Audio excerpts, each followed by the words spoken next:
Muy bien, muy buenas noches. Primero que nada, antes que todo, un saludo muy especial para todos los hermanos que están presentes, a los que van a ver este mensaje. Eh, Les amamos grandemente en el Señor y nos gozamos de que tengan la oportunidad de compartir con nosotros este estudio bíblico. Hoy hablaremos un tema bastante interesante. Es un tema que apenas hace como 500 años empezó a hacer controversia en el mundo, pero que no lo fue para los discípulos, no lo fue para Jesús, no lo fue para el apóstol Pablo. Es un tema que desafortunadamente ha causado división dentro de la iglesia. Tristemente, es en vez de unirnos y poder cumplir el propósito por el cual el Señor nos llamó como su cuerpo, lo que está haciendo es una separación en la iglesia. Primera de Corintios 1:10 dice, os ruego pues, hermanos, por el nombre de nuestro Señor Jesucristo, que habléis todos una misma cosa y que no haya entre vosotros divisiones, sino que estéis perfectamente unidos en una misma mente y en un mismo parecer. Por causa de esta división que surgió hace 500 años atrás, ya vamos a hablar de ella. La iglesia entonces no ha podido darle cumplimiento a este versículo bíblico, lo cual es una orden del Señor. Esto es una rogativa del Señor. Pero no necesariamente nosotros tenemos que añadirnos al mundo, sino que bajo una perspectiva bíblica, aunque el mundo entero le dé la espalda a Dios, nosotros podemos ser obedientes a Dios y a su palabra. Lo único que Dios requiere y espera de nosotros es que nosotros creamos lo que Él dice y vivamos lo que Él dice. Y que la Biblia sea lo que rija o dirija nuestras vidas. Si esto es así, pues entonces seremos hijos obedientes del Señor. Si no es así, lo único pues que dejará de entrever es que, y lo que le pasa a muchísima gente, no, aman más a la religión que a Dios. Y Dios no permite eso. La Biblia dice que Dios es un Dios celoso y fuerte y celoso. Él no va a permitir que nosotros lo provoquemos a celos, ni con la religión, ni con su propia palabra, ni con nada del mundo, ¿ok? Lo importante es que seamos bíblicos. Les digo que es un tema de controversia porque es un tema del cual yo no hablo mucho, pero que me lo pidieron como una clase y es el tema de la salvación. Y hoy vamos a hablar de la salvación condicional versus la salvación incondicional y qué es lo que dice la escritura. Para que entendamos esto, tenemos que tocar un tema muy importante que es la predestinación. ¿Qué dice la palabra, que dice la Biblia acerca de la predestinación? Teniendo entonces nosotros un concepto bíblico como fundamento, que es la unidad en la escritura, hablar una misma mente, un mismo parecer, o sea, que todos hablemos Biblia. Lo segundo que vamos a hacer entonces es lo que dice en Juan 5:39.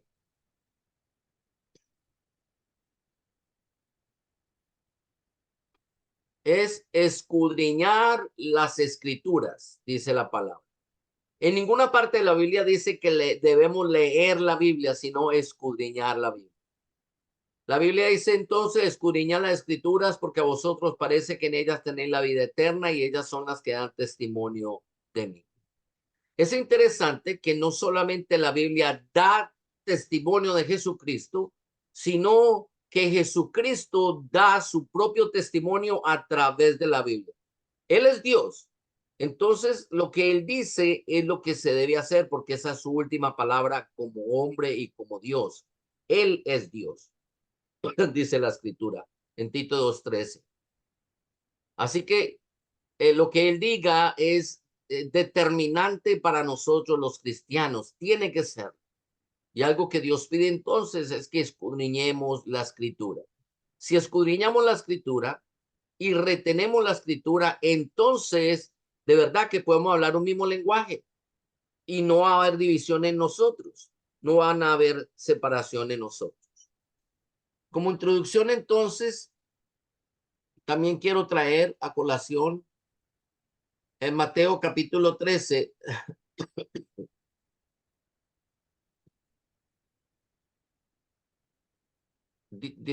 Jesús está hablándole entonces al pueblo de Israel y les trae una parábola. Dice el verso 1: aquel día salió Jesús de la casa y se sentó junto al mar. Preste atención, de aquí en adelante que todo es muy importante. Dice, y se le sentó mucha gente.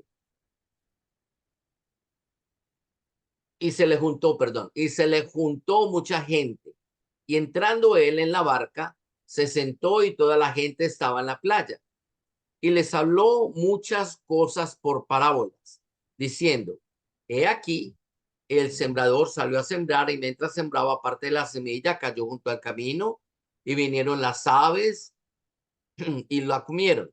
Parte cayó en pedregales donde no había mucha tierra y brotó pronto porque no tenía profundidad de la tierra. Pero salido el sol se quemó y porque no tenía raíz se secó. Y parte cayó entre espinos y los espinos crecieron, perdón, y la ahogaron. Parte cayó en buena tierra y dio fruto, al cual al 100, al cual al 60 y cual 30 por uno. El que tiene oídos para oír, que oiga. Jesús hizo algo muy importante, muy interesante, y es que al pueblo de Israel él le habló por parábolas. La pregunta que cabe al lugar aquí es, ¿por qué Jesús tuvo que hablar a su pueblo Israel por parábolas? ¿Para qué? Primero que todo y antes que nada, porque se tenía que cumplir la escritura. En Isaías capítulo 6, verso del 1 al 10, dice que el Mesías hablaría por parábolas al pueblo. O sea que lo más importante era eso, tenía una promesa que cumplirse, una profecía que cumplirse. Pero lo otro era porque era necesario que Jesús desarrollara un oído espiritual entre los oyentes. El oído espiritual solamente se desarrolla a través de un interés sincero en conocer la mente y el corazón de Dios. Solamente aquellos que realmente se interesan por saber la voluntad divina son los que desarrollan el oído espiritual. ¿Y cómo se desarrolla ese oído? Muy bien. Tenemos que entender entonces para qué se escriben las parábolas y luego cómo se desarrolla ese oído. Se le acercaron entonces los discípulos a Jesús y le dijeron, ¿por qué les hablas por parábolas? Él le respondió, les dijo, porque a vosotros os es dado saber, perdón, los misterios del reino de los cielos, mas a ellos no les es dado. Algo que yo quiero que usted note aquí es lo siguiente. De toda la gente, de toda la multitud que estaba rodeando a Jesucristo, a Jesús, que estaban cerca de él, los únicos que se acercaron a él a preguntarle fue los discípulos. Fueron los únicos. Se le acercaron a preguntarle por qué les hablaba por parábolas y no literalmente. Así que la primera manera en otros poder desarrollar un oído espiritual es no tragando entero. Esta multitud oyó la palabra de Dios y así como la oyeron se quedaron y se fueron. A ellos les bastó con oír la palabra del Señor y fue suficiente. Pero la Biblia dice escudriñar las escrituras. No podemos escudriñar algo si realmente no hay un interés de parte de nosotros, si no hay una incertidumbre, si no queremos ir más profundo, ir más allá. Eso es escudriñar, indagar, excavar, profundizar. Literalmente eso fue lo que hicieron los discípulos. Fueron donde el Señor le dijeron, no entendemos, ¿por qué hablas por parábolas? ¿Por qué no nos hablas claro? ¿Por qué no nos dice las cosas tal cual como son? Ahora Jesús les contesta y les dice, a vosotros es dado saber los misterios del reino de los cielos, mas a ellos no les es dado. ¿A quiénes vosotros? A los que se acercan a conocer en intimidad la voluntad divina. En este caso, los que se acercaron fueron los discípulos. No es que Dios estuviera haciendo una separación, sino que Dios estaba diciendo, mira, tú quieres conocerme, ven, acércate, acércate, conóceme. No me oigas de lejos porque no es lo mismo oír que escuchar. Usted me puede oír, pero no me está escuchando. El que me escucha se acerca, indaga, se pregunta, se cuestiona. Señor, yo no entiendo por qué tú dijiste esto. Yo no entiendo por qué hablas en parábolas. ¿Cuál es el propósito de las palabras? Esto no para aquí. Jesús les dice, porque cualquiera que tiene, se le dará y tendrá más, pero el que no tiene, aún lo que le tiene, le será quitado. Por eso les hablo por parábolas. Preste atención, porque viendo no ven, oyendo no oyen, ni entienden. Y esto era algo que está profetizado en Isaías capítulo 6. Mucha gente puede oír la Biblia, pero eso no quiere decir que ellos la están escuchando. Mucha gente puede ver las palabras que están en la Biblia, pero no están viendo literalmente el mensaje de Dios. No entienden literalmente lo que leen. Cuando el eunuco de Candace iba camino de camino hacia ¿cómo es? De la reina de Candace, el único de la reina Candace. Iban por el camino. Él iba con las escrituras abiertas y él iba leyendo el libro de Isaías. Y el Señor tomó a este su siervo y se lo llevó hasta allá, hasta donde él estaba. Y cuando iba caminando, Esteban le pregunta, ¿entiendes lo que lees? Y él le dice, ¿cómo voy a entender si no tengo quien me explique? Porque aunque estaba viendo la palabra de Dios, la estaba leyendo, él no la entendía. Era necesario que alguien que le hubiera escudriñado, alguien que tuviera el Espíritu Santo, que tuviera el conocimiento, lo llevara por medio de ese conocimiento, entonces pudiera uh, abrirle las escrituras. Literalmente, esto es lo que Jesús está diciendo. Hay muchas personas que tienen la Biblia y la leen, pero no la ven, o la ven, pero no la entienden. Oyen, pero con los oídos carnales, no con los oídos espirituales. Oyen y salen y se van. Lo único que uno escucha es decir, ay, tan linda que estuvo la predicación. ¿Y de qué predicó el pastor? Ay, yo no me acuerdo, pero fue tan linda. Es que él habla tan lindo. Oyen, pero no escuchan. Dos cosas muy diferentes.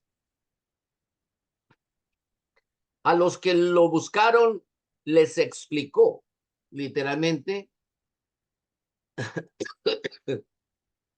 Jesús en el verso 18 le dice, oíd pues vosotros la parábola del sembrador. O sea, él se la pudo haber explicado a todo el mundo, pero él no lo hizo. Él simplemente les trajo un mensaje esperando a ver quién se interesaba en esa información, a quién realmente le había sonado por dentro esa información, de tal manera que al que se interesara, él le iba a revelar lo que significaba esa información. Y literalmente cuando nosotros hablamos de la salvación en la Biblia, esto es una campanita que suena automáticamente. Hay mucha gente que habla todo el tiempo de la salvación, pero no se han detenido a escudriñar la palabra del Señor, a buscar acerca de la Biblia qué dice el Señor que es la salvación o cómo se obtiene la salvación. Ven, pero no entienden. Oyen, pero pesadamente como el pueblo de Israel. No tienen oídos espirituales. Los que lo buscaron recibieron la explicación. Si nosotros le buscamos, Él también nos dará la explicación. Dios es el mismo. Ayer, hoy, por los siglos, dice la escritura. Hebreos 13:8, perdón, dice Jesucristo es el mismo ayer y hoy por los siglos. Si él explicó la parábola a los discípulos, cuando nosotros tengamos una pregunta acerca de la escritura, téngalo por seguro que él también nos dará esa explicación. Entonces, el tema que vamos a tocar literalmente es la salvación incondicional y la salvación condicional y qué dice la escritura al respecto. Como les decía, este problema, este meollo de salvación incondicional y salvación condicional, no fue algo que haya sacudido la mente de los discípulos, de ninguno de los discípulos de Jesucristo, ni de Jesús mismo, ni de esos primeros siglos de la iglesia primitiva. Esto viene a partir de un personaje y lo voy a nombrar brevemente para ponernos en contexto acerca de lo que vamos a tocar en el día de hoy. Todo proviene por un hombre que se llamó Juan Calvino. Él nació en el año 1509, murió en el año 1564. Y él fue uno de los que comenzó con esto de la salvación incondicional. En otras palabras, que la salvación proviene de Dios y no del hombre. Y como proviene de Dios, no hay nada que el hombre pueda hacer para ganar o para perder la salvación. Y este fue Juan Calvino.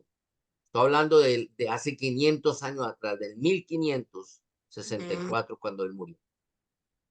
Pero hubo otra contraparte que fue producto como respuesta a esa filosofía que trajo Juan Calvino, y fue de Arminio.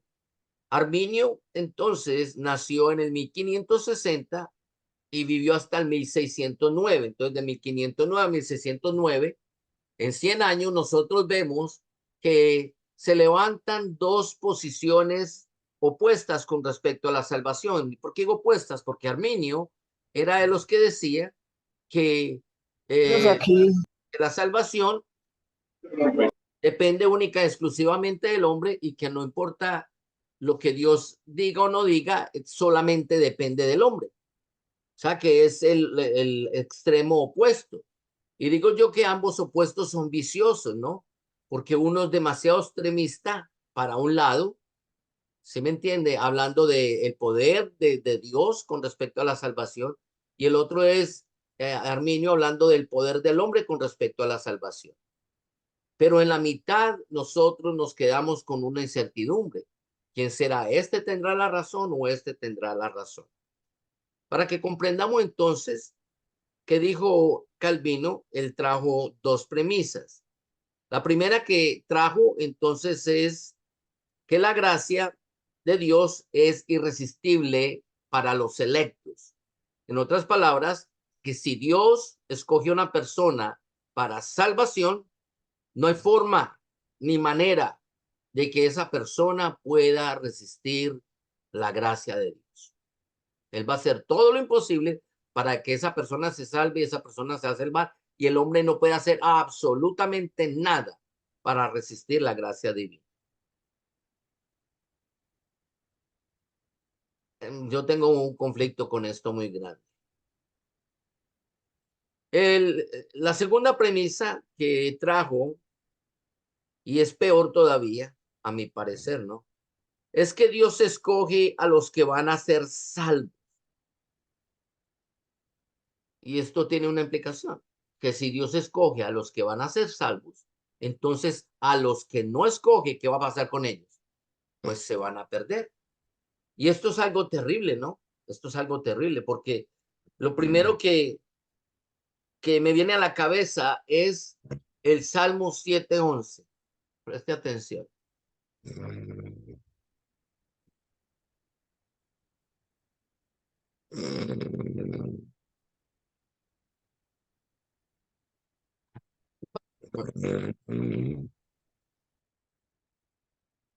Dios es juez justo y Dios está irado contra el impío todos los días. El conflicto grande que yo tengo aquí es que Dios, dice la escritura, es un juez justo. Pero ¿dónde está la justicia? ¿Dónde está la justicia? Si yo no puedo resistir la gracia de Dios, ¿dónde está la justicia? ¿Dónde está la justicia si Dios escogió quién se va a salvar y quién no? Imagínense, yo voy todos los días a la iglesia, yo leo la palabra, escudriño la palabra, tengo el temor a Dios, sirvo al Señor, amo a los hermanos, amo las almas. Entonces, si Dios no me escogió para salvación, entonces que yo me pierdo. Y por fuera ahí hay un poconón de pillos sinvergüenzas matando. Hoy una masacre en Rusia, 40 personas muertas, 100 personas heridas. Entonces, esas personas, si Dios las escogió para salvación, se van a salvar. Porque no hay nada, según Calvino, que yo haga o deje de hacer que pueda quitar esa elección divina, ¿no? Esa gracia irresistible de Dios. Nada hay que yo pueda hacer para resistirlo. Sinceramente, esta es una lógica ilógica.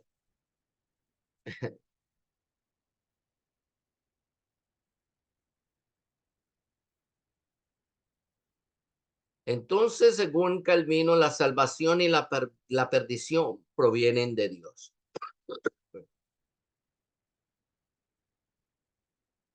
Esto es terrible. Cuando la Biblia está diciendo que Dios es justo, Dios es un juez justo. ¿Cómo haría esa justicia divina entonces? ¿Cómo se aplicaría esa justicia divina?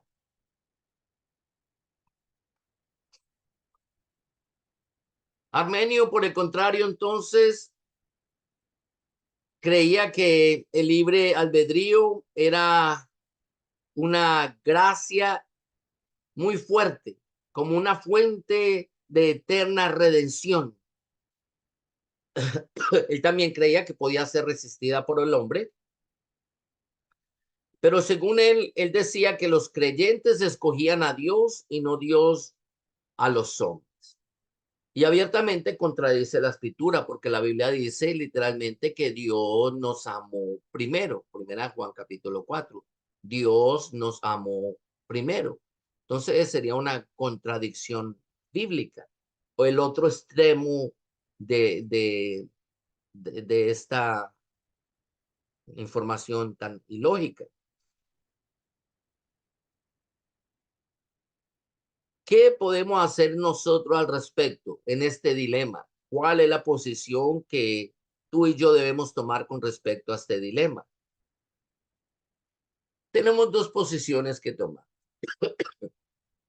Y yo voy a permitir, mis amados hermanos, que según lo guíe el Espíritu Santo, usted tome una decisión y que pues usted sea dirigido por el Espíritu Santo, aunque es lo que usted va a escoger o va a elegir hacer. Yo les voy a compartir mi experiencia personal con respecto de esto. Yo no quiero ser de los que oyen y no escudriñan. Yo prefiero ser de los que se acercan a Dios, porque esto realmente causa una intriga, ¿no? ¿Es esto o es aquello? ¿Cuál de los dos? Y eso intriga nuestra mente, nuestro corazón, porque estamos hablando de la salvación. Y son dos extremos completamente opuestos. Yo puedo hacer lo que me dé la gana y con todo eso, si estoy escogido para salvación, me salvo. Y el otro dice, yo pierdo la salvación con cualquier cosa. A cualquier instante la puedo escoger. Perder la salvación. Son dos extremos. Y esta intriga nosotros tenemos que resolverla. Pues la Biblia nos da la respuesta que debemos asumir y allá es donde yo quiero compartir con ustedes en el día de hoy mi experiencia personal y es ser de los que van a despertar un oído espiritual y nos vamos a acercar al Señor y vamos a escudriñar la palabra para ver qué dice realmente la Biblia al respecto.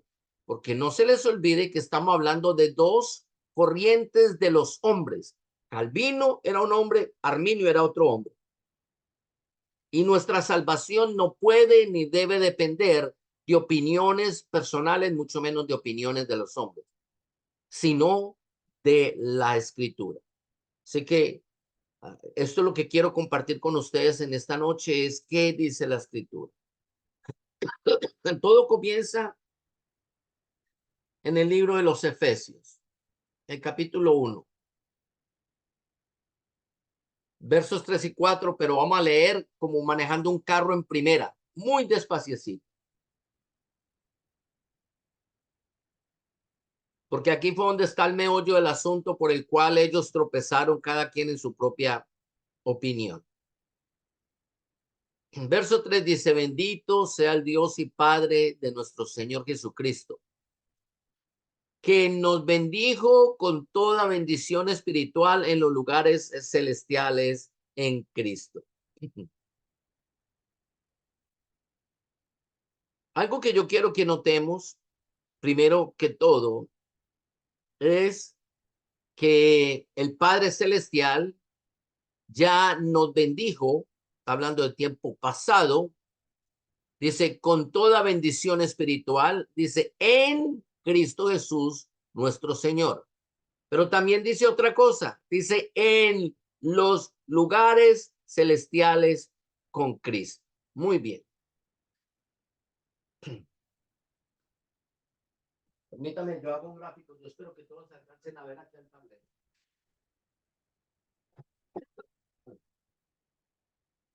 Muy bien.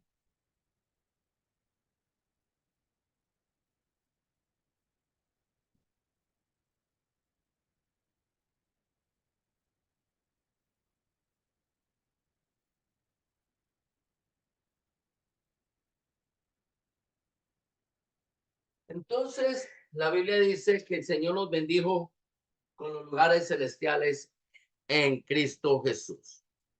Ahí en Efesios,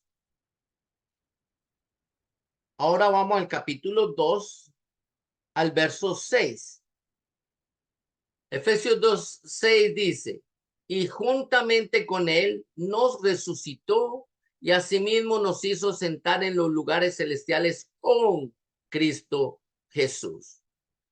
Entonces, la Biblia dice y nos enseña que Jesús es la cabeza y ahora habla de una bendición para nosotros, la iglesia.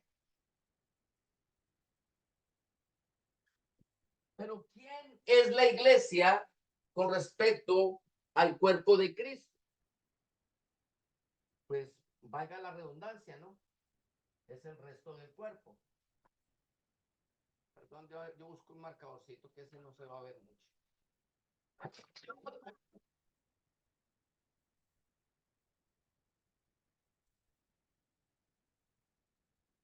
Muy bien.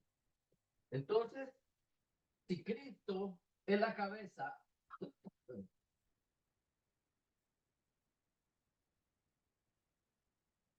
el resto del cuerpo, entonces es la iglesia. Y la Biblia dice que el Señor ya nos bendijo con bendiciones en lugares celestiales y nos sentó junto con Él en los lugares celestiales con Cristo Jesús. ¿Por qué nos sentó? Mire que está hablando tiempo pasado. Nos sentó. ¿Por qué? Porque Cristo está sentado a la diestra del trono de Dios, dice la escritura. El Salmo 110 dice que el Señor está sentado a la diestra del trono de Dios hasta que Dios ponga a todos sus enemigos por estrado de sus pies. Así que donde está Cristo, en los lugares celestiales, allá en el trono de Dios, allá estamos nosotros, el cuerpo de Cristo, porque Él es la cabeza y nosotros somos su cuerpo. En una unidad, todos nosotros estamos sentados allá. Él nos hizo sentar. Miren esto, Colosenses 1:13. Ya van a entender por qué yo me voy por este lado, ¿ok? Tengamos paciencia. Dice, el cual nos ha librado de la potestad de las tinieblas y nos ha trasladado al reino de su amado Hijo. Note que todo el tiempo, cuando está hablando de la Biblia, del cuerpo de Cristo, de ti y de mí, está hablando en tiempo pasado y está refiriéndose a un mundo espiritual. En otras palabras, tú y yo estamos aquí, pero espiritualmente, en el espíritu. Tú y yo estamos en el cielo ya, en los lugares celestiales con Cristo Jesús. Dice, nos ha trasladado, no dice, nos trasladará, como si se refiriese a, a un tiempo futuro. No, es algo que el Señor ya hizo. Miremoslo una vez más en el verso 18. Y él es la cabeza del cuerpo, que es la iglesia, el que es el principio, el primogénito entre todos los muertos, para que en todo tenga la preeminencia. Jesús es la cabeza y nosotros la iglesia somos el cuerpo. Y donde está la cabeza, también está el cuerpo. Vamos a Efesios 3:6. Dice que los gentiles son coherederos y miembros del mismo cuerpo y copartícipes de la promesa en Cristo Jesús por medio del evangelio. Somos parte de ese cuerpo, aunque seamos gentiles. Ahí mismo en Efesios, capítulo 4, verso 15.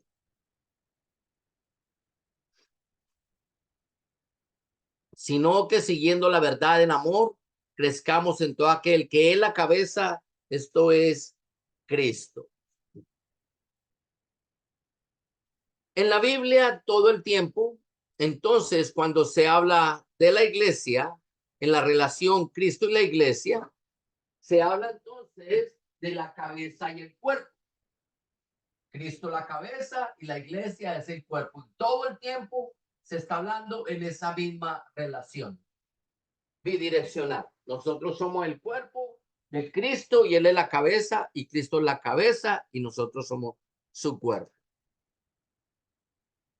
Volvamos a Efesios capítulo 1. Ya leímos el verso 3 y ya lo entendimos. Ahora veamos el verso 4 y aquí es donde está el meollo de la problemática de Calvino, que él no comprendió en este versículo. Dice,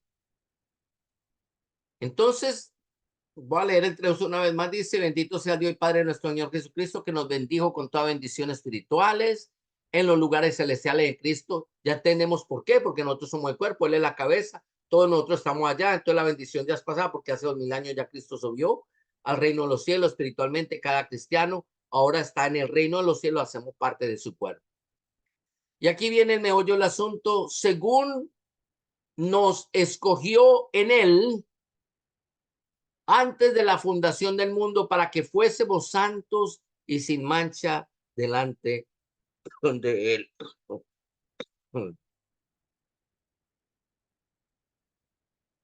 Y a esto lo que le llaman la predestinación.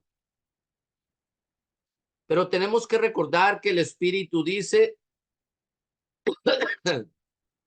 perdón, ay, muy bien. Tenemos que recordar que el Espíritu dice que tenemos que escudriñar la Escritura. Si nosotros leemos bien los idiomas, cualquiera que sea el inglés, el español, hay una palabra que sobra aquí. Si fuera una lección, como decía Calvino, obligatoria de Dios, que Él es el que escoge quién se salva y quién no, hay una parte de esta escritura que es innecesaria y es la palabra en Él. Tendría que decir, según nos escogió antes de la fundación del mundo para que fuésemos santos y sin mancha delante. Ese es el idioma español, simple, sencillo y directo.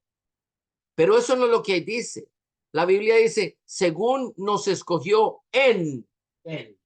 Y esta es una parte muy, muy importante, que es lo que hace la diferencia de lo que habla un hombre a de lo que habla la escritura. En Él. Esto es lo que va a hacer la diferencia de concepto de lo que Calvino decía a de lo que la Biblia enseña. Entonces la Biblia dice que nos escogió en Él. Muy bien.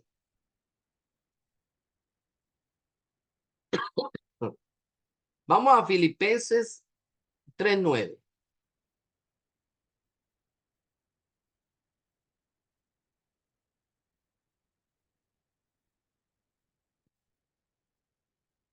Dice la escritura, y ser hallado en Él, no teniendo mi propia justicia que es por la ley, sino por la que es por la fe de Cristo, la justicia que es de Dios por la fe.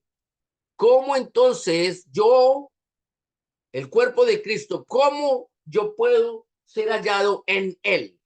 Pues la escritura dice que la única forma de que yo pueda ser hallado en él, ahí no dice que es por elección divina, ahí dice que tampoco es por la ley, ahí pone una condición. La condición es que yo tengo que ser hallado en él por medio de la fe.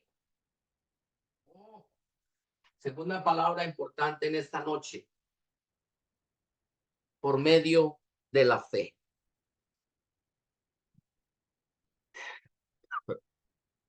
¿Qué es la fe? Todos nosotros sabemos qué es la fe. Hebreos 11:1 es pues la fe, la certeza de lo que se espera, la convicción de lo que no se ve. Fe es algo invisible, mis amados. Fe es algo que todos nosotros tenemos. Fe es una elección. Por la fe nosotros creemos que hay un Dios. Por la fe nosotros creemos que ese Dios hizo la tierra.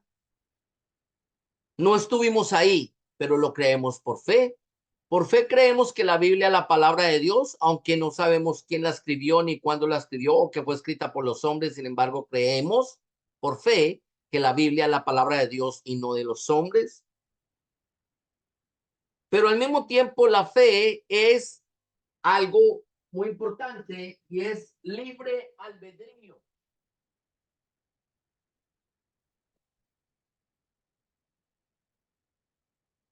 ¿Por qué la fe es libre albedrío? Porque yo puedo utilizar mi fe para creer o tener fe para no creer. ¿Cómo es eso? Ya les voy a explicar. La Biblia enseña que Dios a cada uno de nosotros nos dio una medida de fe. Pero con mi medida de fe yo puedo creer en lo que no he visto o yo simplemente digo, no, yo no creo en eso porque yo no lo he visto.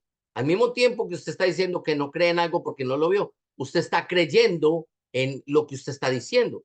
Usted está creyendo no en lo que no vio, sino en sus propias palabras, en su propia mente, en su propio concepto. Utiliza la fe, pero para lo contrario. Una fe se utiliza para creer, la otra fe se utiliza para no creer. Es una elección, libre albedrío. Dios nos dio a cada uno de nosotros, los seres humanos, el derecho de creer o de no creer. Lo único que Él espera de nosotros, sus hijos, que sí creemos a su palabra, es que ejecutemos esta fe para estar en Él, para ser hallado en Él por la fe. Yo vuelvo a Efesios, perdón, Filipenses 3:9.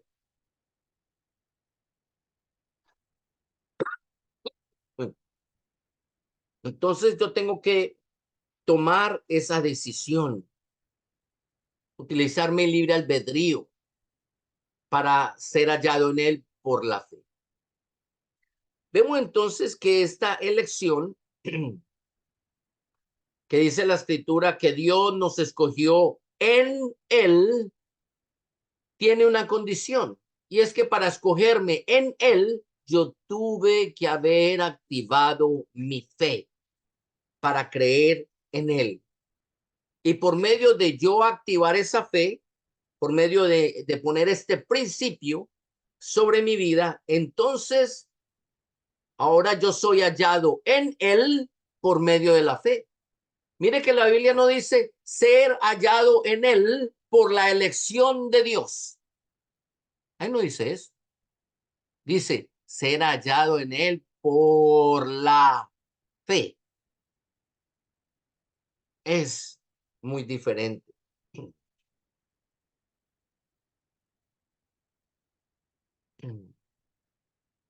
Vamos a Efesios 1:4.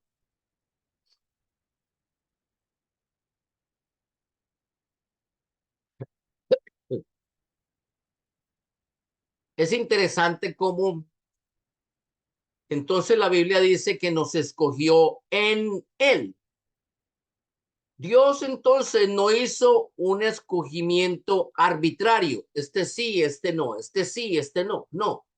Entonces podemos comprender por la Biblia que realmente si Dios hizo un escogimiento, que lo hizo desde antes de la fundación del mundo, el escogimiento que Dios hizo antes de la fundación del mundo era que el que por medio de la fe estuviera en Cristo fuera a ser salvo. No sé si yo me hago entender. Eso ya estaba determinado o predestinado desde antes de la fundación del mundo. Que el que activara su fe para estar en Cristo iba a ser salvo. No arbitrariamente Dios iba a escoger quién se iba a salvar y quién no. Dios no iba a forzar a alguien a que estuviera, a que tuviera fe y creyera en Dios o no. Porque la elección, si fuera una elección divina, mis amados hermanos, sería irrelevante con respecto al libre albedrío de cada ser humano. Independientemente de mi libre albedrío, si Dios me hubiera escogido a mí para la salvación, no tenía ni siquiera que haber mandado a su Hijo Jesucristo. ¿Para qué lo manda? ¿Para qué Cristo viene a morir al mundo si Dios ya escogió quién se va a salvar y quién se va a perder? Ahora, ¿qué pasó? Preste atención. Si la salvación fuera por elección divina solamente, no por medio de la fe, sino por la elección divina, ¿qué pasó entonces con todas las almas de los seres humanos desde Adán hasta Jesucristo? Porque la Biblia dice que los escogió en él, en Cristo. Los escogió en Cristo, dice la escritura. Nos escogió en Cristo desde la fundación del mundo. En él. Eso es lo que está diciendo ahí. Nos escogió en él. Cristo no vino sino hace 2000 años atrás. ¿Qué pasó entonces con todas esas almas de esas personas? Cristo no estaba aquí para escogerlos. Él vino a hacer una obra de redención para los hombres. ¿Para qué tenía que hacer una obra de redención si él ya había escogido quiénes iban a salvar y quiénes no? Una vez más, no hace mucho sentido, no hace mucha lógica esta posición de Calvino, pero no es de sorprendernos. Calvino nació en una época histórica muy difícil. Los 1500 fueron los años más difíciles, yo diría, prácticamente de toda la existencia del cristianismo, porque básicamente en ese tiempo fue cuando comenzaron la se me escapa el nombre en este momento. Um, la Inquisición, la Inquisición. Gracias, Natalia. Comenzó la época de la Inquisición, fue todo eso una época de la Inquisición que duró, yo diría que todavía estamos en cierta manera en la Inquisición. Es terrible. Hay persecución. Entonces, podía afectar severamente la posición de cada persona con respecto a lo que dice la escritura.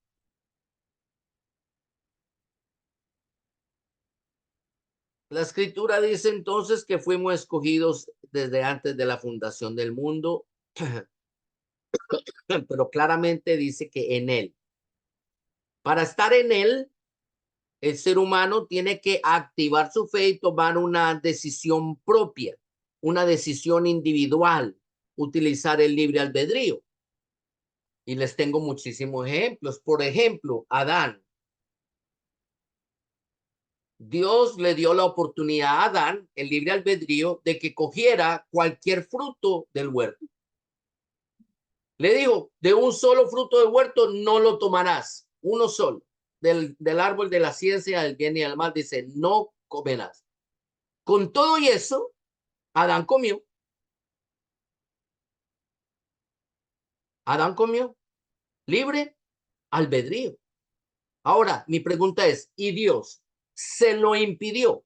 Porque si Dios escogió a Adán para salvación, que yo creo que Adán es salvo, porque Dios mismo hizo un sacrificio de sangre para darle salvación a Adán.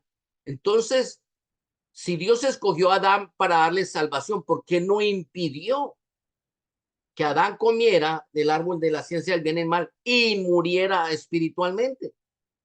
No hace sentido. Si ya lo escogió, ¿por qué Dios tenía que hacer un sacrificio para librarlo? Una vez más, libre albedrío. La fe es algo que Dios ha pedido siempre que se active para poder estar en él. Un ejemplo claro también lo podemos encontrar en el libro de Deuteronomio, en el capítulo 28. Ahí están las bendiciones y las maldiciones para el pueblo de Israel. Y le dijo al pueblo de Israel, si obedecen a mi palabra, estas son las bendiciones por la obediencia. Pero si desobedecen, estas son las maldiciones por la desobediencia. ¿Qué es eso? Libre albedrío. Es libre albedrío. Uno puede escoger o hacer lo bueno o hacer lo malo. Libre albedrío. Abraham, Dios le dijo, vete de tu tierra y de tu parentela. No te lleves a nadie contigo. ¿Y qué Abraham hizo? Fue, cogió a su sobrino Lot y se lo llevó con él. Moisés, el Señor, cuando el pueblo le pidió agua, le dijo, ve y golpea la roca. Moisés fue, golpeó la roca y brotó agua y le dio de beber a toda esa multitud. Volvieron a quejarse de sed y volvieron a pedirle agua a Moisés y el Señor le dijo, esta vez no golpee la roca, dice, háblale a la roca. ¿Y qué hizo Moisés? Fue y golpeó la roca por segunda vez. Le dañó el plan a Dios. Le dañó el plan a Dios. ¿Sabe por qué? Porque la roca que es Cristo no podía ser crucificado por segunda vez, no podía ser golpeado por segunda vez. Perdóneme. Y Dios se lo impidió. Lo detuvo. Detuvo a Abraham. Detuvo a Moisés. Detuvo al pueblo de Israel. Detuvo a Adán. Mi amado, tampoco te va a detener a ti. Libre albedrío. Para nosotros ser hallados en Cristo, tenemos que activar nuestra fe.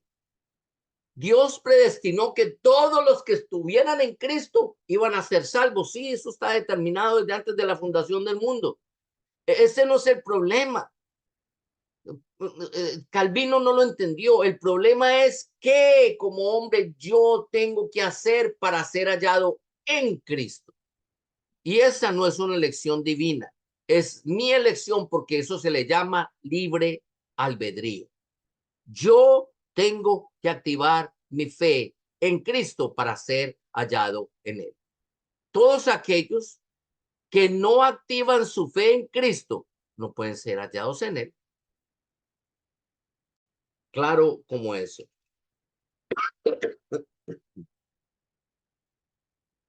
Según Calvino, nacimos para ser salvos o para perdernos. Y yo tengo un problema muy grande con eso. El Espíritu Santo, por medio de la palabra, nos enseña algo muy diferente. Bueno,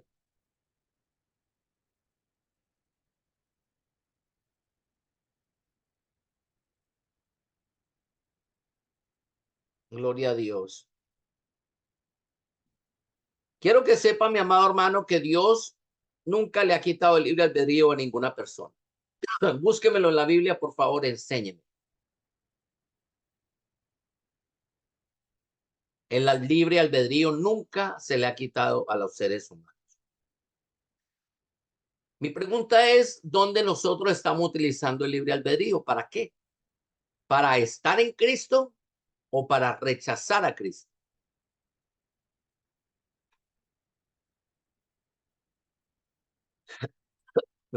Dios tomó entonces de antemano la decisión de que todos los que estuvieran en él, en Cristo, serían salvos. Esto es en su cuerpo. Y quiero llevarlo entonces al segundo problema de Calvino, que en vez de aclarar la situación, lo que hizo fue enredarlo más. Y con él a cientos de personas de 500 años para acá. Algo que no sucedió con la iglesia primitiva. Ellos nunca tuvieron este conflicto. Vamos al libro Romanos, capítulo 8, verso 29. Y tenemos entonces que hablar un poquito acerca de lo que es la predestinación. Verso 29 dice, porque a los que antes conoció, también los predestinó para que fuesen hechos conforme a la imagen de su Hijo, para que él sea el primogénito entre muchos hermanos. Entonces, Calvino hizo como los israelitas cuando Jesús le estaba dando la parábola del sembrador. Oyeron lo que la escritura dijo y salieron y se fueron y nunca se acercaron al Señor a preguntarle qué significaba eso. Muchas personas les resulta muy fácil la elección eterna, porque dice, si Dios me escogió para salvación, pues yo me salvo y ya, no hay nada que yo pueda hacer, yo no puedo resistir la gracia divina, no la puedo contender. Si Dios me escogió para salvación, Él es Dios, Él me conoce.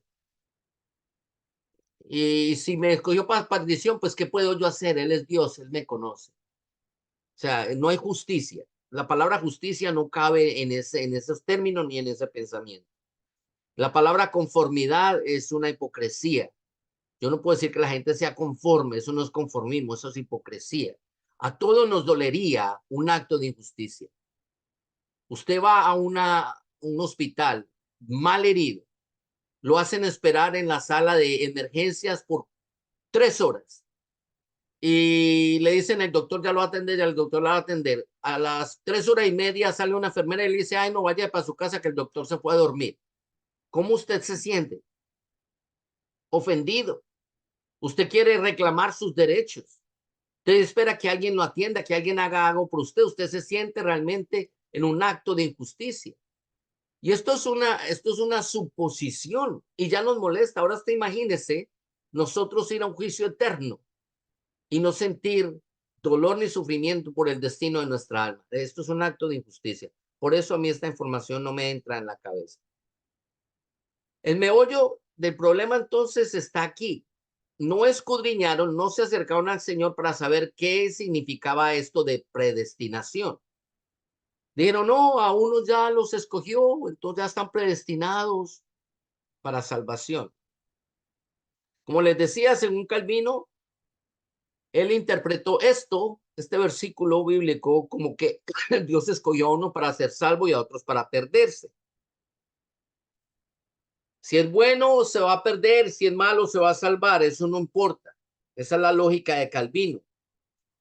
En realidad lo que están haciendo es sacar esta escritura fuera del concepto bíblico. Romanos 8:29 dice, porque a los que antes conoció también los predestinó para que fuesen hechos conforme a su imagen. Verso 30, y a los que predestinó a esto también llamó, y a los que llamó a esto también justificó, a los que justificó a estos también glorificó. Lejos están, junto con Calvino, todos los que creen en esta doctrina, de entender que esta porción escritural la están sacando fuera del contexto bíblico. En ninguna parte de este capítulo 8 del libro de los Romanos, ni el capítulo 9, ni el capítulo 10 y 11, que es lo que vamos a hablar ahorita, se está hablando de salvación, sino que se está hablando de elección para un llamado. No está hablando de salvación, está hablando de la elección para un llamado. Romanos capítulo 9 es conocido en la Biblia como el pasado de Israel. Capítulo 10 es el presente de Israel y el capítulo 11 es el futuro de Israel. Y Pablo comienza hablando a los israelitas que vivían en Roma, trayéndolos al conocimiento de el llamamiento de Dios para Jacob y para Esaú. Y comienza entonces en el capítulo 8 y en el verso 29 les dice a los que antes conoció, mire que está hablando en plural, a quien él conoció antes. Para que lo entendamos, vamos al capítulo 9, al verso.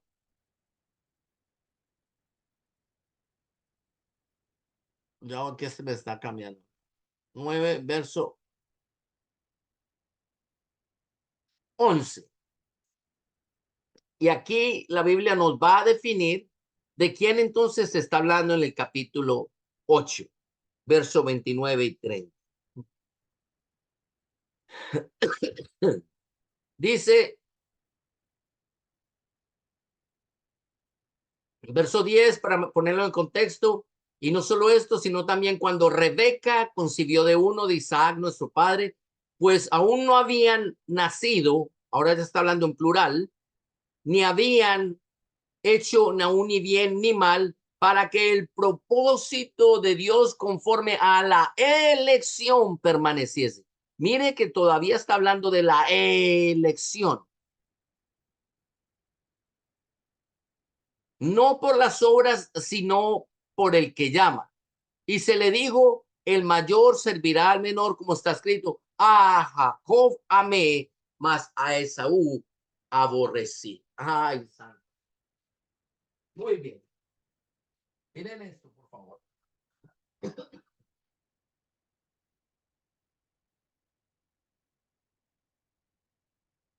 Va a tener simultáneamente los dos textos bíblicos para que podamos resolver eso.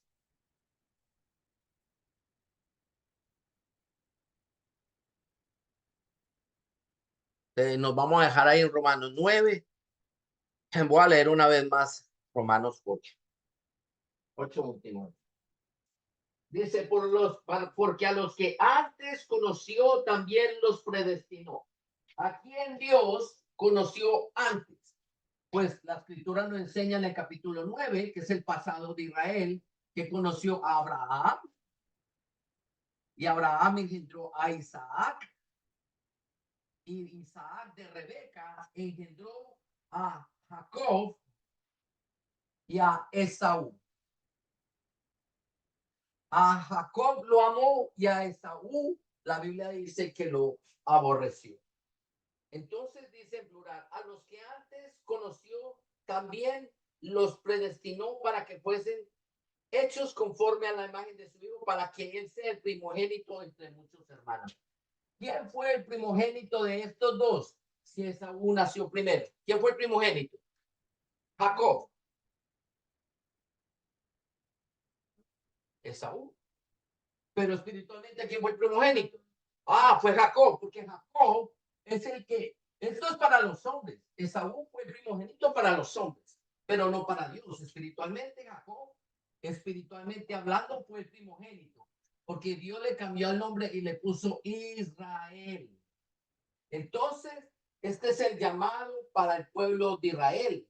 Un llamado conforme a su propósito son llamados. ¿A quién llamó el Señor? A Jacob. Lo llamó a Abraham, lo llamó a Isaac, lo llamó. Ellos fueron llamados. Lo que la Biblia está hablando en Romanos 8 y 9 es acerca del llamado a un ministerio. Y a estos que llamó, entonces la escritura dice, a los que antes conoció, ¿a quiénes? Abraham, a Isaac y a Jacob, dice, también los predestinó para que fuesen hechos conforme a la imagen de su hijo. Nosotros vemos cómo fue la vida de Abraham, fue el reflejo de Cristo. Isaac, el reflejo de Cristo. No Jacob, sino Israel. Porque cuando era Jacob, él no tenía a Dios en su corazón. Cuando era jacobita, ahora Israel es el reflejo de Cristo. Todos ellos tres fueron entonces la imagen del Señor. Verso 30. Y a los que predestinó a esto también llamó. ¿A quién predestinó para que fueran su pueblo, su nación? Predestinó a Abraham. O sea que a Abraham le dio un predestino, un destino con anticipación. Es lo que significa predestinar. Darles un destino con anticipación. ¿Para qué lo predestinó? Para que fuera el padre de naciones. Y a los que llamó, A los que predestinó también los llamó. Y a los que llamó, hasta también justificó. Y a los que justificó, hasta también glorificó. Y aquí viene algo bien interesante, mis amados hermanos.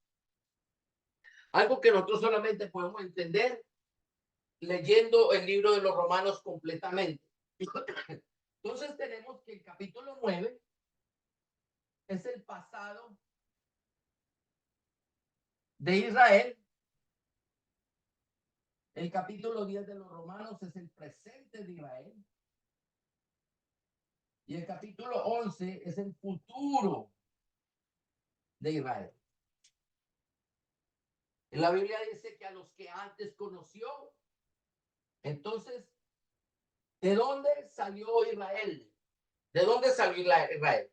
Pablo le dice a ellos, a los propios israelitas, ustedes salieron de los lomos de Abraham. Entonces, ¿a quién el Señor conoció? A su padre Isaac, a su padre Abraham. Porque todos salieron de los lomos de Abraham. Entonces, en el capítulo 8, Pablo les está hablando de dónde ellos fueron conocidos. Ellos fueron conocidos porque son descendencia de Abraham. A estos que el Señor conoció, Dios ya los predestinó, les dio un destino. No solamente Abraham iba a ser padre de naciones, sino que Isaac iba a ser la imagen de Cristo, una figura, e Israel iba a ser entonces literalmente el pueblo de Cristo. Muy bien.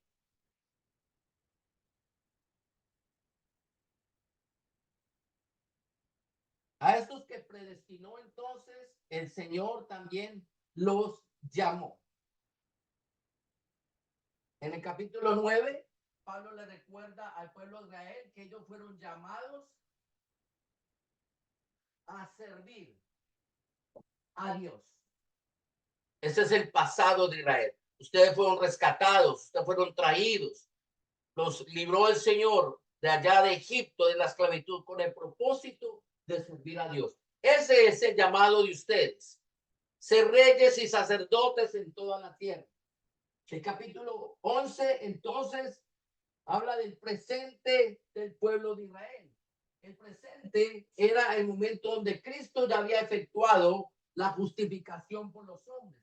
Entonces, ahí eran justificados. Le habla de la... Tío, que ahí no le escucha. Por medio de Jesucristo. Ustedes, Romanos capítulo 10, todo el capítulo 10. Papi, escriba la pregunta y me la hace al final. Déjeme, yo explico esto y ya le atiendo la pregunta, ¿ok? Muy bien. Y luego, el capítulo 11 va a hablar del futuro de Israel. El futuro de Israel va más allá de lo que nosotros nos podemos imaginar, porque va directamente hasta el gobierno milenial. En el gobierno milenial, el Señor va a glorificar al pueblo de Israel. Por eso les habla del futuro de Israel. Dice, con todos ustedes, ustedes van a ser glorificados. Y aquí viene uno de los secretos que se había mantenido oculto, que Romanos 11:25, hablando del futuro. Dice el título,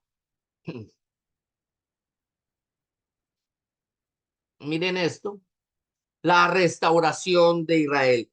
Y no quiero, hermanos, que ignoréis este misterio para que no seáis arrogantes en cuanto a vosotros mismos, lo que aconteció a Israel, endurecimiento en parte, hasta que haya entrado la plenitud de los gentiles. Luego, todo Israel será salvo.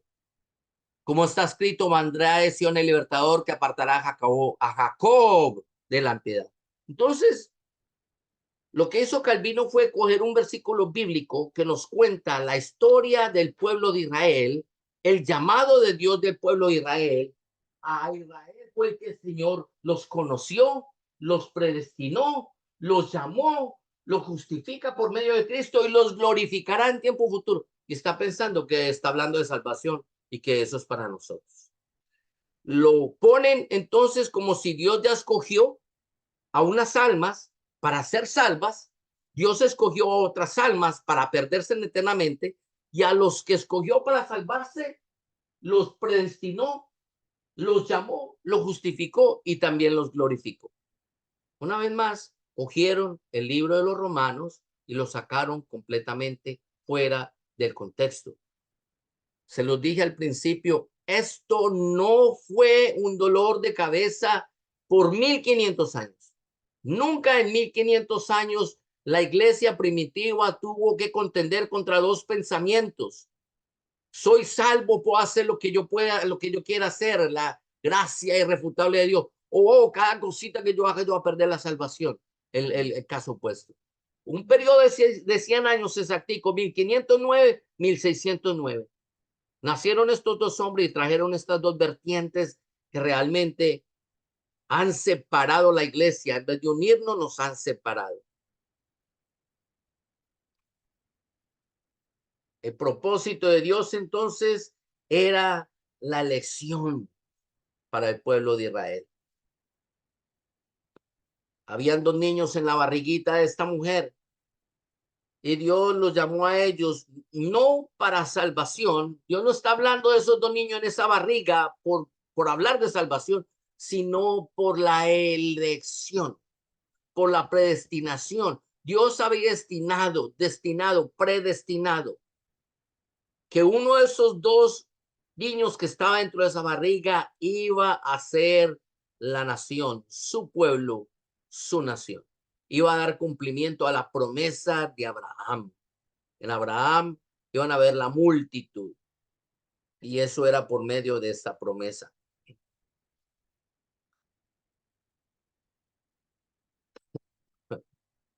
Tengo mis gafas aquí.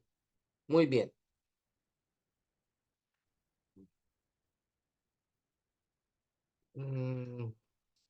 Volvamos un momentico atrás a Romanos 9.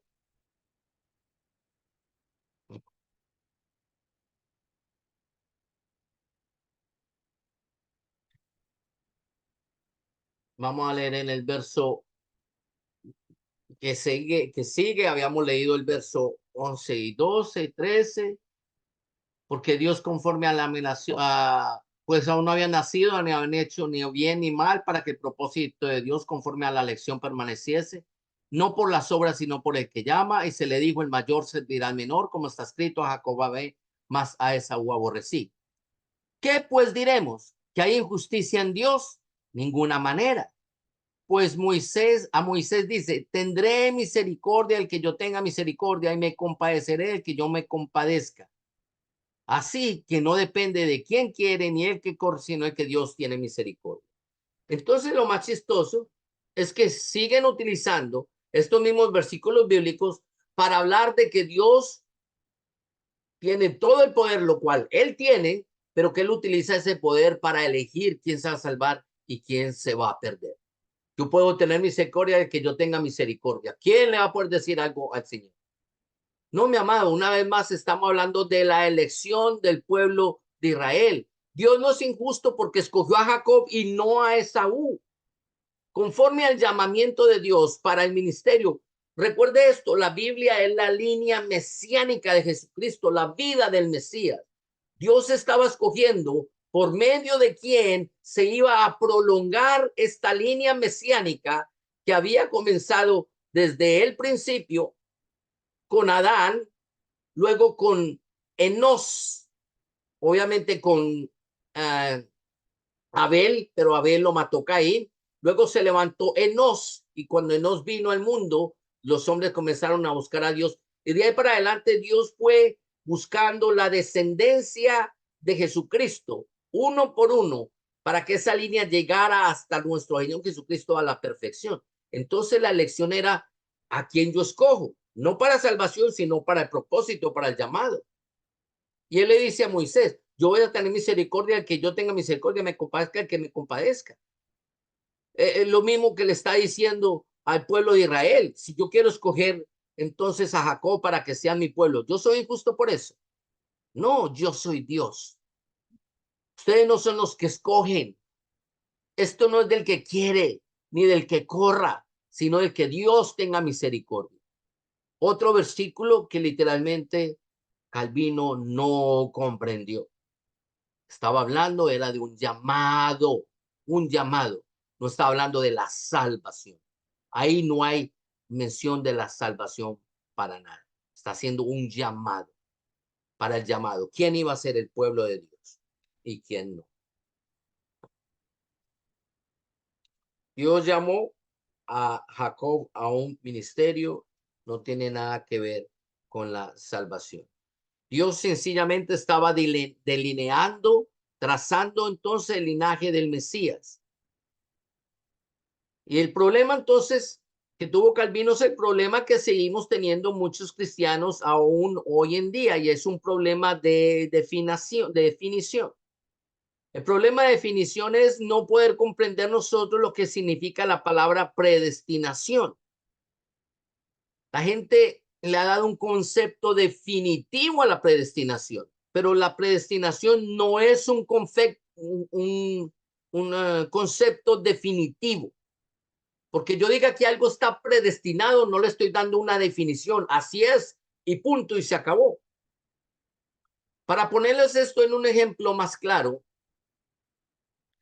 voy a volverme un poquito atrás en la historia.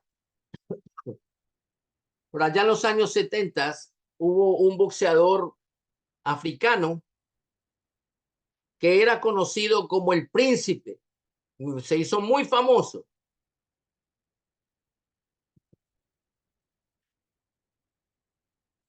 Y a él se le llamaba el Príncipe porque era una verdad. Él era un príncipe. Él era el hijo de un rey en una nación de África. En otras palabras, este joven estaba predestinado a ser el rey, porque eso es lo que es un príncipe. Alguien que ya está predeterminado o prellamado a ser un rey. Se muere el rey y el príncipe se convierte en rey. ¿Sabe una cosa? Este joven abandonó su reino, abandonó su nación, abandonó su padre y todo lo que se había predestinado para él y se convirtió en un boxeador. Entonces ahí viene mi pregunta. Entonces, aquellos que le quieren poner a esta palabra predestinación un concepto definitivo, entonces, ¿qué pasó con esta predestinación? ¿Dónde quedó? Porque él estaba predestinado a ser un rey. ¿Sabe una cosa? Nunca lo fue. Nunca lo fue. Abandonó completamente su reino y se quedó practicando su boxeo toda la vida. El concepto correcto de predestinación no es nada más ni nada menos que una oportunidad que nosotros tenemos por medio de nuestro libre albedrío para tomar una decisión. Eso es predestinación. En otras palabras, Dios determina algo en su voluntad, lo determina desde el pasado de la eternidad, pero esa predestinación entonces depende de mi fe, de mi voluntad. Soy yo el que por mi decisión veo en eso que Dios determinó una oportunidad para yo recibirlo o no recibirlo. Como le pasó a este joven, tomó la decisión de no recibir su reino. Si no me entiende este ejemplo, déjeme, yo le doy otro rapidito aquí que se me viene a la cabeza. ¿Cuántos ricos no hay en este mundo? Muchísimos, ¿cierto? Entonces yo conocí un señor en Pereira, en Colombia, que fue muy rico, muy rico. Él era dueño de un poco de casas ahí por la séptima, con 22 o 23, dueño de una esquina completa, muy rico, muchas posesiones. Los hijos de este señor estaban predestinados a ser millonarios cuando el viejo se muriera. ¿Cierto que sí? Ya estaban predestinados. O sea, ellos no habían hecho nada. Su padre, con su trabajo, con su esfuerzo, había ya determinado que cuando él se muriera, todo lo que él tenía pasara a sus hijos. Ellos estaban predeterminados o predestinados a ser millonarios. Pues resulta que el viejito se murió. Los bienes del viejito se le entregaron a sus hijos. Un hijo se fumó en droga toda su herencia. La mujer se volvió loca porque se gastó la plata a más no poder. Y como nunca había tenido que trabajar en su vida, cuando se le acabó el dinero, se volvió loca, perdió su cabeza, ya no sabía qué hacer. Y el otro hijo, siguiéndole el paso al segundo, también se metió en las drogas, luego se metió en conflictos, luego se metió en un mal negocio por allá y terminó haciendo como un secuestro, no sé qué, lo mataron. Entonces, ¿dónde queda la predestinación? Si la predestinación fuera algo así, ya, radical, perdón, ¿dónde queda esa predestinación? Ellos están predeterminados a ser millonarios, nunca lo fueron. En realidad nunca pudieron disfrutarlo. Ninguno de ellos llegó a la vejez, ninguno de los tres, porque eran dos varones y la esposa de él.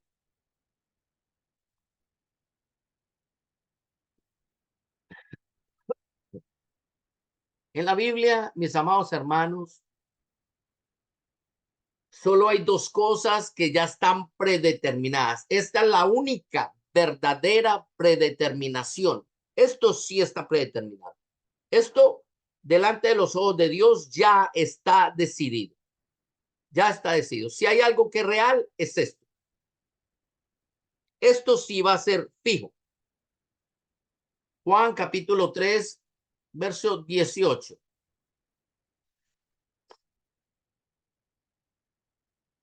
Preste atención porque esto es impresionante. Para que nosotros entendamos lo que es un destino definido. Si le pudiéramos llamar predestinado, ¿no? Un destino definido, determinado por Dios. Juan 3:18 dice, el que en él cree, una vez más estamos hablando de la fe, el que activa la fe en el Hijo, es hallado en él, dice, no es condenado. ¿Por qué? Porque es hallado en él, tuvo su fe y creyó en él. Pero el que no activa esa fe, una vez más, libre albedrío, pero el que no cree ya ha sido condenado porque no ha creído en el nombre del unigénito Hijo de Dios. Si la destinación o la predestinación de las almas fueran por el único propósito divino o voluntad divina, este versículo bíblico no estaría escrito de esta manera. Porque nada tendría que ver si nosotros creemos en Cristo o no. La Biblia diría, el que Dios escogió para la salvación no es condenado, pero el que no escogió para la salvación ya está condenado porque Dios así lo escogió. Mire, aprenda esto.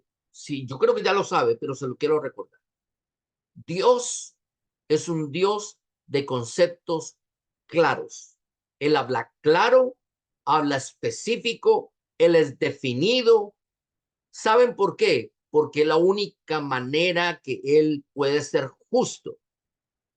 De lo contrario, cualquier mala interpretación de la Biblia por culpa de él, porque él no lo dijo bien o no lo explicó bien, entonces pudiera acarrear un conflicto en el día del juicio para las almas, porque cualquier alma se le podría parar al Señor y decirle, no, pero es que usted no lo clarificó en la Biblia.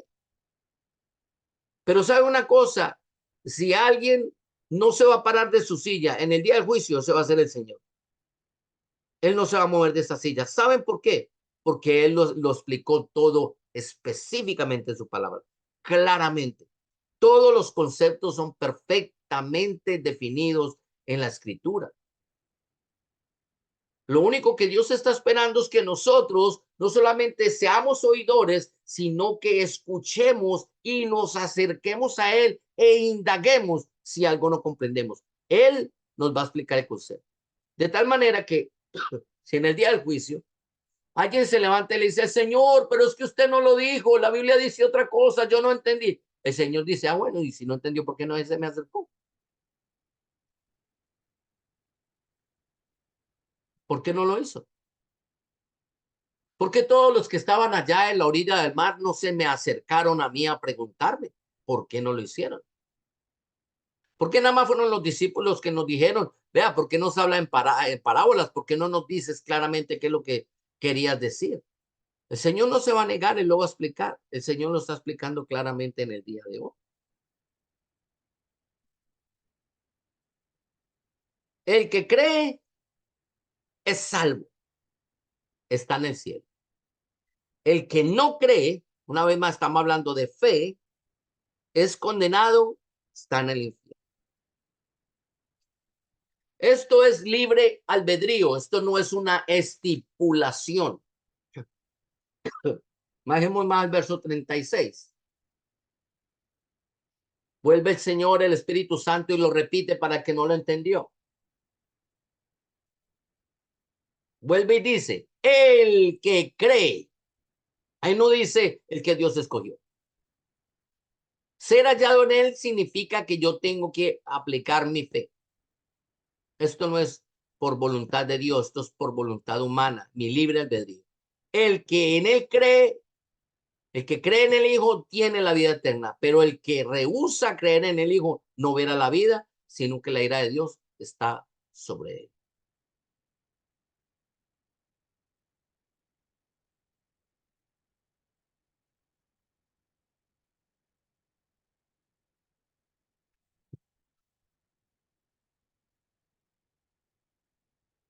Supongamos que Dios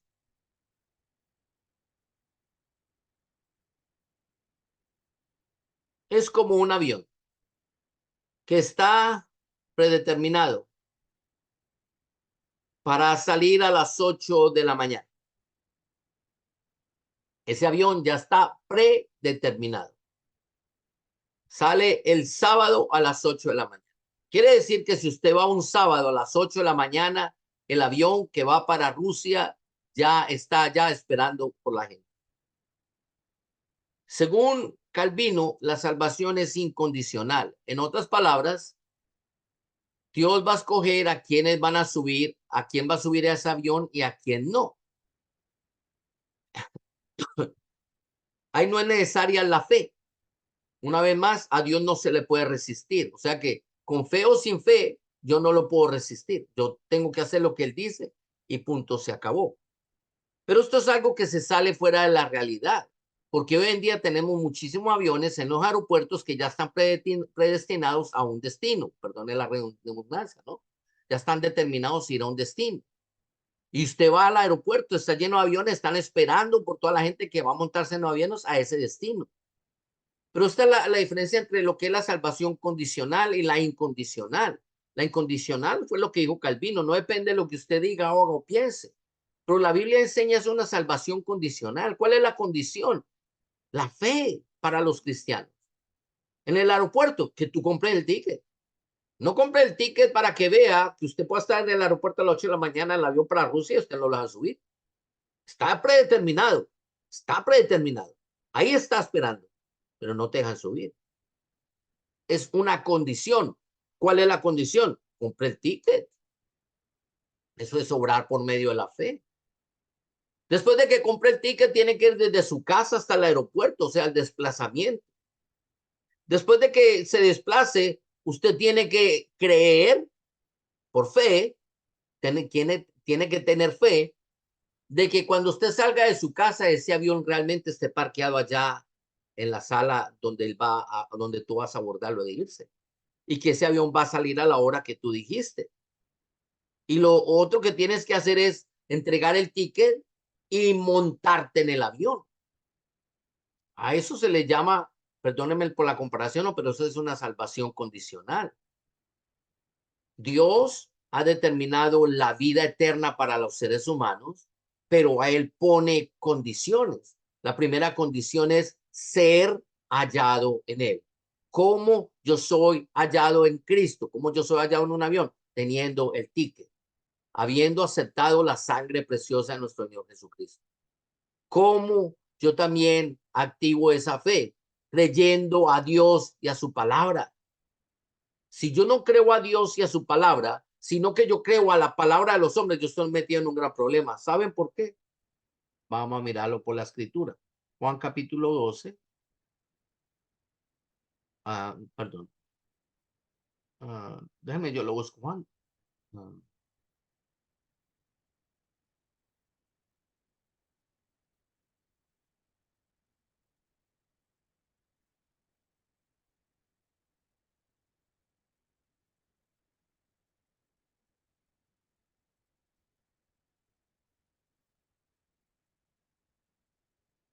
no me quiere funcionar. No me funciona esto, mamita. Dame un segundito. No me funciona el teléfono. Juan,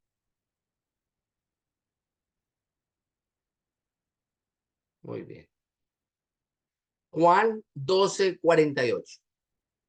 Perdone que no me quería leer los dedos aquí este celular.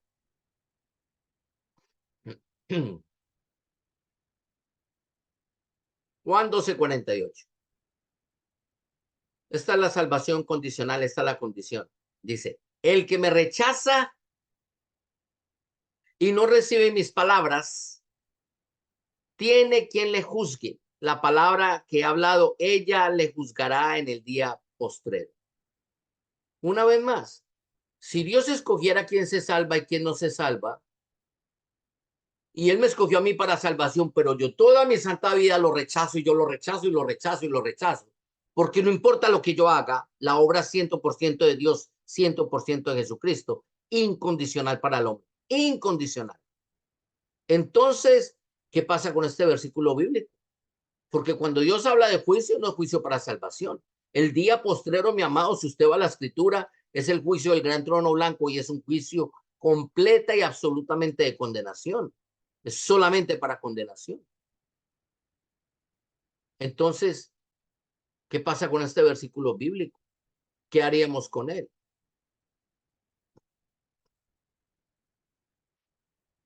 Porque yo no he hablado por mi propia cuenta. El Padre que me envió, el medio mandamiento, lo que he de decir es lo que he de hablar. Y sé que su mandamiento es vida eterna. Oiga esto, y sé que su mandamiento es vida eterna. Así pues, lo que yo hablo, lo hablo como el Padre me lo ha dicho.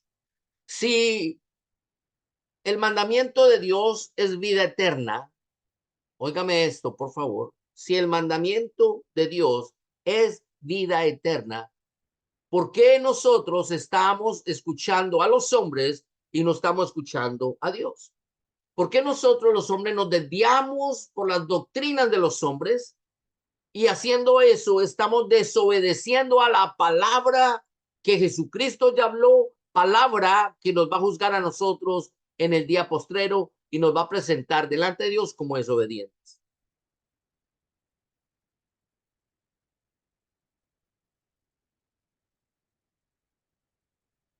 Efesios capítulo 1, 3 y 4 dice que estamos predestinados en Él, pero tenemos que hacerlo por medio de la fe.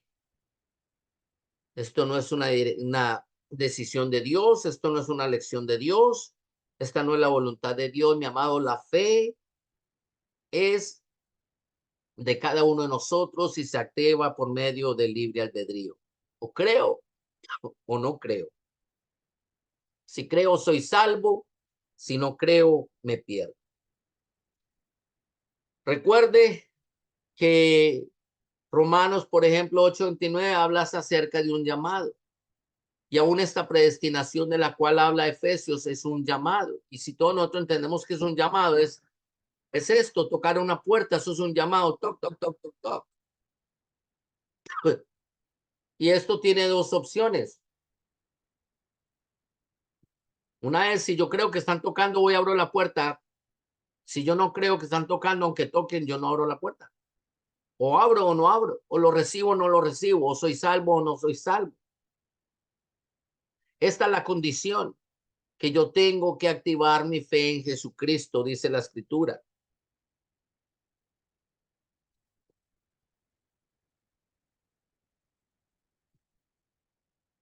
Muy bien, ya estamos acabando.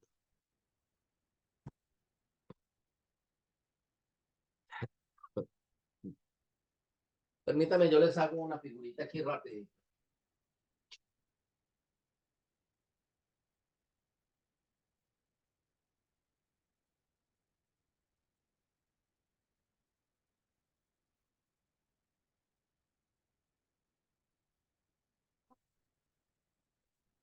No, habla.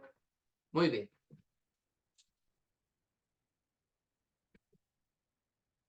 Algo que nosotros debemos entender entonces es que Dios es el autor de la palabra. Y desde Adán hasta los cielos nuevos y la tierra nueva, lo cual es el lago de fuego, lo cual no. Dice también que es el lago de fuego, estos los últimos tiempos, y el juicio del gran trono blanco. Todo esto es lo último que acontecerá, lo último. Este es el principio y este es lo último. Todo esto no es nada más ni nada menos que la Biblia está en la vida y obra del gran yo soy. La vida y obra de nuestro Señor Jesucristo. Jesús el Rey o Jesús el Cristo, que es lo mismo. Algo que nosotros debemos comprender es que en esta línea de vida de Jesús y de su obra, vida y obra de Jesús, desde el principio hasta el fin, hubo muchísima gente. Nosotros y muchos como nosotros estamos fuera de esa línea, pero hacemos parte de este total del tiempo de Dios, del mundo de Dios. Hacemos parte de eso. Pero saben una cosa, mis amados hermanos, aunque Dios ya vio anticipadamente todo lo que iba a pasar de principio a fin, por eso la Biblia dice, en primera de Pedro dice, la palabra profética más segura. Por eso existe la profecía, porque Dios ya todo lo vio con anticipación. Algo que Dios no ha hecho es ver la vida de cada uno de nosotros. Y con todo y eso, si Dios la viera y él supiera si yo voy a ser salvo o si yo me voy a perder en el infierno, sabe que Dios no haría nada al respecto tampoco. Dios no lo impediría. No le impidió a Abraham que se llevara a Lot. No le impidió a Moisés que golpeara la roca por segunda vez, aunque le dañase el plan. No le impidió a Saúl que quebrantara su voluntad siendo el primer rey de Israel.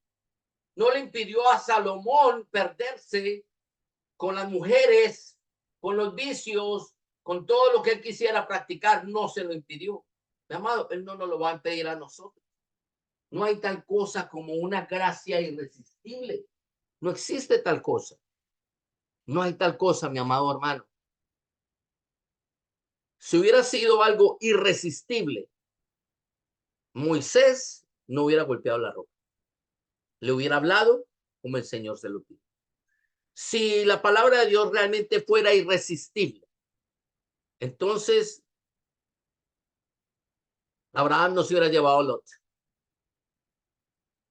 Si la palabra de Dios fuera irresistible, entonces Judas no hubiera entregado al Señor.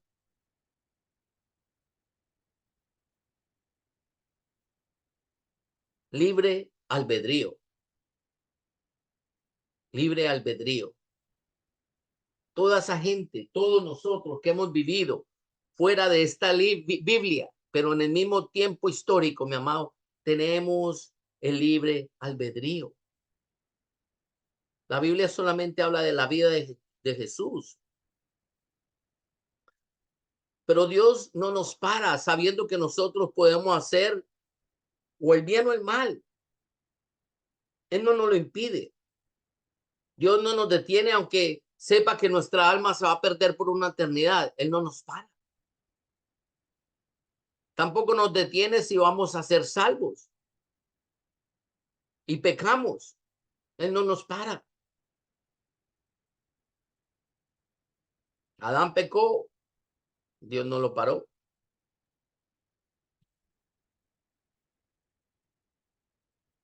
Dios no quita el libre albedrío, mi amado hermano.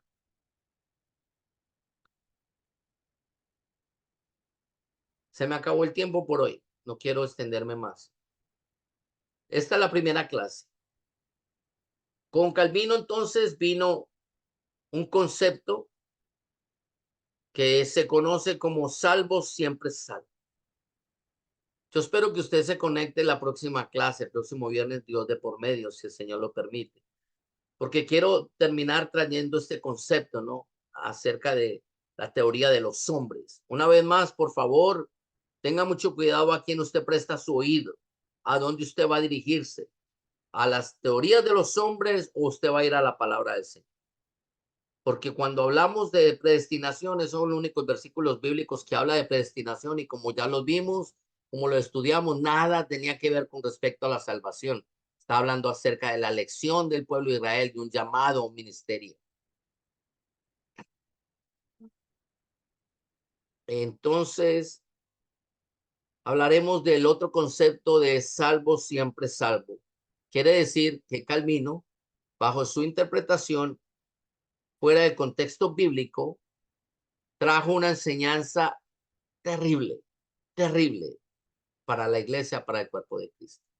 Y yo digo que es terrible porque me consta personalmente que alguien me dijo que no importaba lo que él hiciera, él ya era salvo.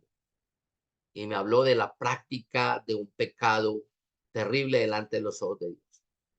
Y decía que lo practicaba y que lo estaba practicando toda su vida y que no iba a dejarlo de practicar, porque él ya era salvo y ya era siempre salvo.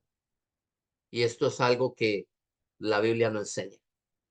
Una vez más, conceptos de los hombres no son los conceptos de Dios. ¿Qué dice la escritura? Lo más importante.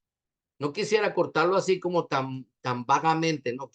Como quería dar la clase completa, pero vamos a tomarnos el tiempo de hacerlo correctamente porque hay mucho que escudriñar. En muchos versículos bíblicos vamos a ver entonces en los cuales Calvino se basó para hablar de la salvación incondicional, salvo siempre salvo, versículos bíblicos que ellos han puesto fuera de contexto, entonces los vamos a analizar uno por uno y los vamos a traer en contexto bíblico, uno por uno, si el Señor lo permite. Amén. Así que vamos a parar la grabación.